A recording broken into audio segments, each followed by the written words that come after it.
Hello, friends. I wanted to make a video talking about intrusive thoughts. And I wanted to talk about it as a form that we use it in a sense to get out of the present moment. We use it as a sense to escape ourselves.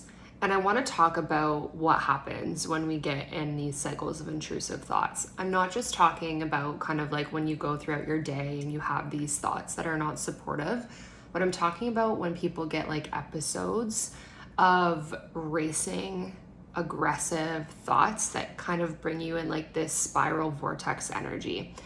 And there's different ways that we can experience this racing thought cycle.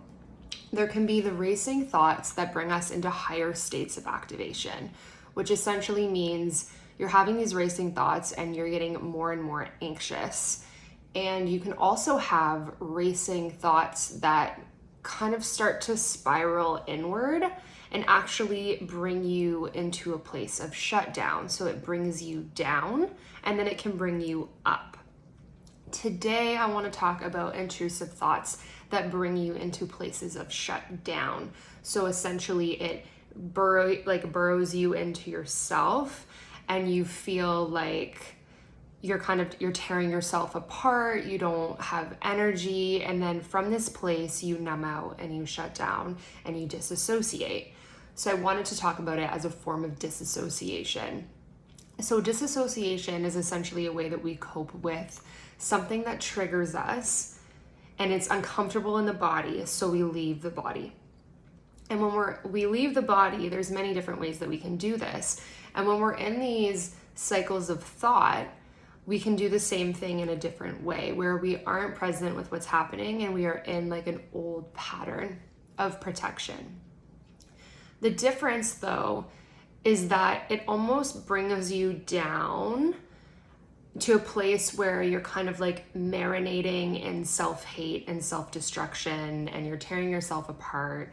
And when this happens, we actually don't need to sit in it. I know that there's like a lot of conversation about like feeling your feelings and feeling them through and processing emotions.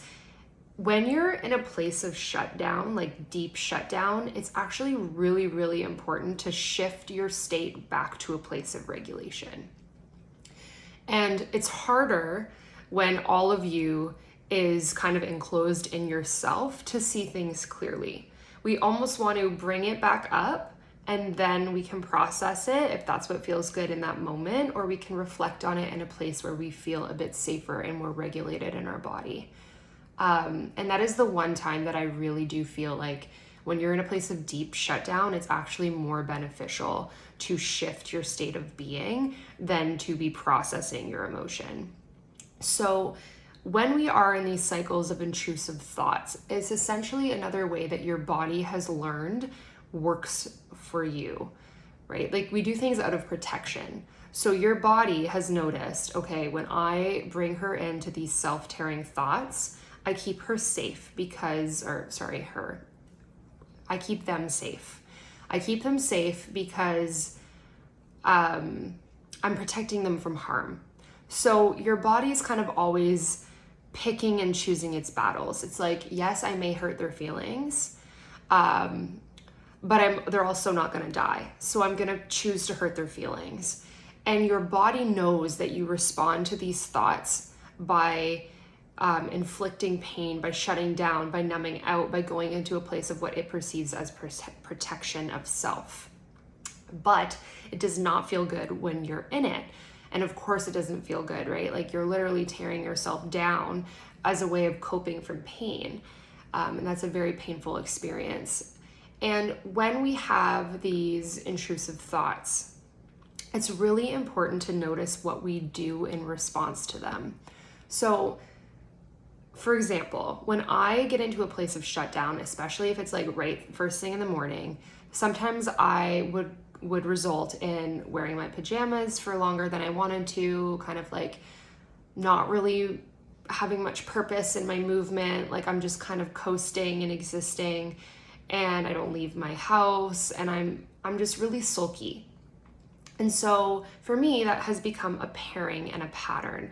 It's been like, okay, when I have these thoughts, I have these actions. And now it's like this package, and it's a state of being in my body. It's a familiar place. It's all very familiar because it's a practiced habit, right? So my body knows what to expect. So when we begin to unpair these things, we can start to shift the state of being, and we can kind of loosen the hold that it has on us. So sometimes the focus can be like, I need to get rid of these thoughts. But another action step we can take is actually, I need to change the way I'm responding to these thoughts. And maybe I don't need to change the thoughts themselves, but I need to change the way that I am interacting with these thoughts. So instead of, okay, I'm having these thoughts and feelings and I'm gonna slump around my house, I can be like, I'm gonna change the pairing, right? So I'm gonna do something I don't normally do to kind of get in between there with my thought and my body's response. I'm kind of trying to get in the cracks. So something I can do is I can go for a walk. I can go for a drive. I can listen to music. I find that it's better when it's in your earphones versus music outside on a speaker, because you can kind of still have thoughts when they're on the speaker, but when the music is blasting in your ears, it's pretty hard to have other thoughts. But sometimes I find that really triggering because I'm like listening to music, it feels like my head is cut off from my body and I'm not listening to my body. So you really have to become aware of like, is this helping or is this inflicting more pain? And you have to have that conversation with yourself to make sure you're not causing more damage. But it is a trial and error experience. So for me, I need to go in nature. I need to go for a drive. I need to do a workout. I need to change the state I'm in. I need to pull myself out of it. It is not helpful for me to sit in it. It is helpful for me to pull myself out of that place, to carry on with my day, and to kind of move on and move forward. And that helps, right? Like it helps your body say like, I'm not actually going to respond in this way that you know that I'll normally respond, to kind of lessen the heaviness of it all. And we work in these very cyclical pattern ways where if we can interrupt that sameness and that pattern, we can interrupt the cycle. And it's almost like you're kind of making space for the possibility to bring in more support later on. Like every single time that you can kind of shift it just a little bit, you make room and you invite for more shifting in a future moment. And it is a lot of moving parts at one time, and it does not happen all at once, but it is like you're initiating the movement of it. And a lot of the time, like these intrusive thoughts are past messaging that you took on subconsciously. And every time that you let them run free in your mind, it is traumatizing to the self because it's hurtful. And it's hurtful intentionally because it's a way that we coped at one time that was helpful that is no longer supportive, right? Like it's no longer supportive for me to tear myself down to keep myself safe. So I need to find a new way to keep myself safe so that my body can give up the tearing it down. We have to replace it. Until something feels safer than what we're doing, we will not do it. Because it's like, well, that's still a risk and I'm gonna choose safety. So you have to find ways of keeping yourself safe so that your body will choose a healthier way of coping than it will of destruction of self and things that are hurting you. So when these thoughts kind of go unhinged, right, and we don't challenge them, we allow ourselves and our bodies to respond to these painful messages, and it is hurtful, especially when the messaging we received was at a time where we might not have had the resources or abilities that we have now to recognize projections from people and decide whether we want to take them on or if we don't. And at that time, we might have taken them on and identified with them because we didn't know we had another option, which is a lot of people's self-concept. A lot of people's self-concept is people's projections and perceptions of them over time that they've identified with, whether they want them or not. It's just like you kind of look to other people to mirror yourself back to you, and then you're like, oh, well, that must be who I am. So in these moments, we want to clear the mirror. We're like, am I seeing myself clearly? Are these thoughts things that I really believe about myself or want to believe about myself? And when we ask these questions and we challenge them, we're taking our power back and we're taking control of the narrative. And essentially, like, when you just let it keep going, you're not interrupting anything, and you're just allowing yourself to relive these cycles of pain, which is totally valid. And we understand why we do it, but we're trying to find something that is now more supportive. So if you can kind of take a step back when you notice these repetitive cycles, and I'm talking about ones that bring you down, these thoughts about you that are mean and hurtful, and it just keeps going, and it's almost like you can't stop it. You need to stop it. Like, you need to find ways to interrupt the messaging. So shifting your environment shifts your state, and it allows space for this to loosen. I would highly recommend creating a list of things that are really supportive to you, so that when you're in those moments, you don't even have to put even one more ounce of thought into what to do. It's like, I can pull from that list. I can start at the top. I can do what I think might be the best for me in this moment. And if that doesn't work, I can try something else. We're trying to make it as easy on ourselves as possible to shift out of these places.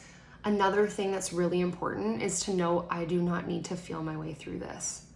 If it's icky and I'm marinating in shame and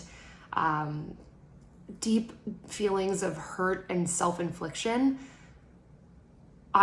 it's okay, and I give myself permission to distract myself in healthy ways to get myself out of this place, so that later on, when I'm feeling more regulated and capable, I can kind of look back and ask myself, I wonder what initiated that response within my body. But you do not need to stay in those places. It is okay to shift yourself out of them through healthy distraction. I know we say, like, feel your feelings, work your way through things, and there is a time and a place for that, and then there is a time and a place to bring yourself back out. Like, if you're drowning, don't hold your breath and continue to stay underwater. Like, swim back up and grab some air. Like, get some oxygen back in your brain. Like, move things around. Like, even like I'm thinking about like the motions of swimming. You're moving your body. You're moving through water. You're getting back to the surface. You're able to take a deep breath, and things are different now. We need to resurface when we're shutting ourselves down. We need to bring ourselves back up into restoration.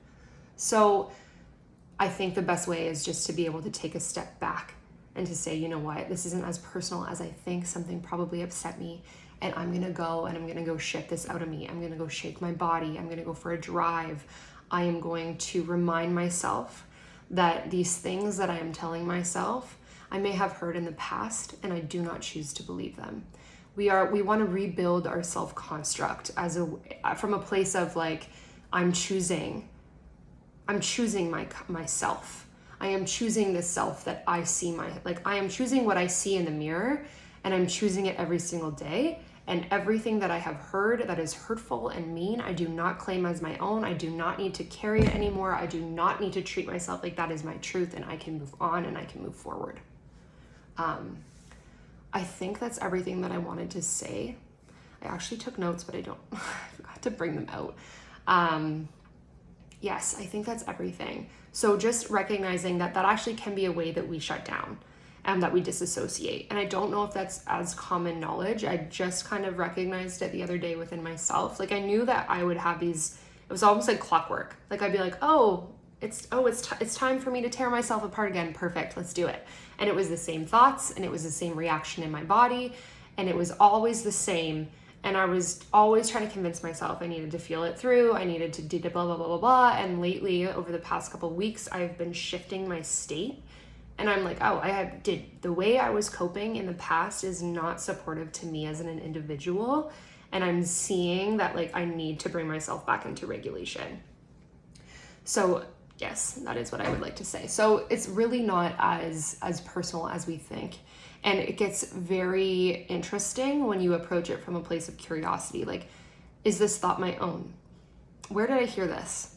How does it make me feel when I believe this thought about me, right? Because that's when it's hurtful. It's like, there's not that person necessarily outside of you anymore that's telling you those things about you. Now you're the one telling yourself. And that's really, really hurtful to the self, because it's like, really, you too? Like, I heard this from fucking everyone, or I heard this from these people in my life, and it really hurt me. And now you're telling me that, and you're supposed to have my back, and now you're inflicting pain on me. So it's way more hurtful when it comes from the self, because we're choosing to believe those things about ourselves. And of course it causes pain. So if you find yourself in those moments, like, pull out that toolkit. I really encourage you to find out things that you can count on to make you feel better, like calling a friend, moving your body, changing your environment, like leaving your house, doing something different. I don't know if this is still recording. I got a message. Okay, it froze. Anyway, yes, having that toolkit that you can count on, and that you know, okay, I don't need to sit in this. I actually need to shift my state, and I need to pull myself out of it. And a way I can get my power back is to challenge these thoughts that I'm having, and to choose what I want to think about myself, and kind of wake up every day and clear the mirror and clear the fog and choose who you want to be and choose what you want to believe about yourself. Yes, that is everything. Okay, thank you guys. See you in the next